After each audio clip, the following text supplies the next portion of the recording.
hal ini, pada nggak sengaja, jadi Pak Ketua ini, Ketua KPK Firly Bahuri ini masih aktif atau sudah dinonaktifkan saat ini? Masih sangat aktif. Yang bersangkutan tadi juga ikut rapat dan yang bersangkutan ada di ruang kerjanya dan melaksanakan pekerjaan seperti biasa. Terus yang kedua mau nanya soal ini kan kasus di Kementerian kan berarti ada pemerasan dalam sebelumnya. Nah, apakah kasus itu bisa dikatakan cacat hukum karena kan ada tindak pidana di dalam pengusutan tindak pidana. Terus yang kedua mau nanya dulu, Pak Alex pernah bilang kalau seandainya mau menyuap atau memeras harus 5-5-nya pimpinan. Nah, sekarang sudah di Polda Metro Jaya Pak Firly sudah jadi tersangka. Apakah ini benar hanya kelakuan Pak Firly atau ada pimpinan lain yang berperan? Sekali lagi kita harus menganut asas praduga tidak bersalah, ya. Itu tidak tahu bukti apa yang dimiliki Polda, kan begitu. Kita nggak ngerti bukti apa yang dimiliki oleh Polda, keterangan saksi siapa, apakah sudah terverifikasi dengan baik. Tapi fakta hari ini ya penyidik Polda menetapkan tersangka. Ya kita ikuti saja proses hukum itu di Polda, kan begitu.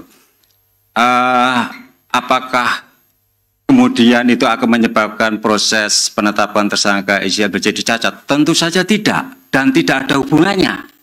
Tidak ada hubungannya sama sekali, itu dua hal yang berbeda, ya.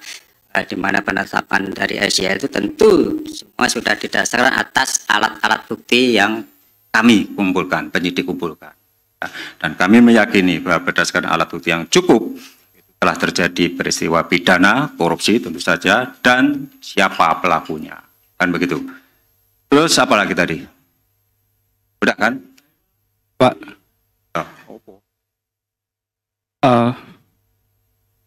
Ya, tentu itu menjadi hak dari Pak Firly untuk melakukan perlawanan. Kalau yang bersangkutan kan berkali-kali saya kira sudah teman-teman wartawan juga sudah mendengar dari statement beliau bahwa yang bersangkutan tidak pernah menerima suap, tidak pernah melakukan pemerasan, kan begitu. Tentu dia Pak Firly punya dasar menyampaikan pernyataan itu, dan ketika yang bersangkutan hari ditetapkan tersangka tentu ada upaya-upaya hukum yang akan Pak Firly lakukan, misalnya dengan melakukan pra-peradilan. Itu hal yang normatif saya kira. Izin saya Yomal dari suara.com, ingin minta tanggapannya Pak Alex. Kita mundur ke belakang, kita mulai dengan perkara Ibu Lili Pintauli. Itu juga ada kasus dugaan gratifikasi. Itu sudah lewat. Sekarang kita maju saat ini juga ada dugaan pembocoran dokumen oleh Pak Yohanis Tanak. Itu juga disidangkan di Dewas. Ada pendapat yang menyatakan bahwa itu juga terbukti. Dan sekarang Ketua KPK pertama dalam sejarah Indonesia, sejak KPK berdiri 2023, pimpinan KPK menjadi tersangka korupsi. Yang ingin saya tanyakan, apakah ada permohonan maaf dari KPK kepada masyarakat atau rasa malu kepada masyarakat? Sekali lagi, itu yang ingin saya tanyakan. Ya, kita juga harus berpegang pada prinsip praduga tidak bersalah. Itu dulu yang kita pegang, kan gitu kan? Apakah kami malu? Saya pribadi tidak. Ya, karena apa? Ini belum terbukti. Belum terbukti, ya. Pak Tanak, kasus Pak Tanak di Dewas dinyatakan tidak terbukti. Itu yang harus pegang. Masyarakat menilai, masyarakat dasarnya apa? Kan begitu. Tetapkan tersangka, oke. Tetapi sekali lagi, ini baru tahap awal. Nanti masih ada tahap penuntutan dan pembuktian di persidangan.